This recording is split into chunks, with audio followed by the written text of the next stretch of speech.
Serial मन सुंदर में साइन करने को तैयार हो जाती है और जैसे ही नीचे बैठती है उसका पेन की स्याही गिर सी जाती है और वह बेहोश होकर नाहर की गोद में चली जाती है। और फिर वह कहता है, क्या हो गया, तुम्हारी तबीयत ठीक नहीं है? दादी सोचती हैं, ये ऐसा क्यों कर रही है, नाटक मत करो, तुम्हारे बहाने हैं ये सब, कल तो कह रही थी छुटकारा चाहिए, चलो साइन करो।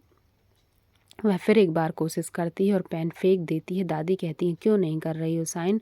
तो नाहर जी से हाथ जोड़कर माफ़ी मांगती है और कहती है कि नहीं, मैं साइन नहीं कर सकती, मैं नाहर जी को छोड़कर नहीं जा सकती। सारे लोग दादी को छोड़कर सब खुश हो जाते हैं। तलाक के कागज़ फाड़कर उड़ा देती है हवा में और दादी कहती है, ये ऐसे क्या हो गया, क्यों इसने ऐसा किया, और रोने लगती है ज़ोर से। नाहर कहता है, तुम्हारी तबीयत ठीक नहीं है, चलो कमरे में आराम करना। दादी नाराज़ होकर कमरे में आती हैं तो सोनी उनके पास आती है। वह उसे चिल्लाकर फोड़ देती हैं जो कांच का वॉश है और भगा देती हैं। कहती हैं, जाओ यहाँ से, नहीं तुम्हारी खैर नहीं है, और वह चली जाती है, कुछ नहीं बोलती।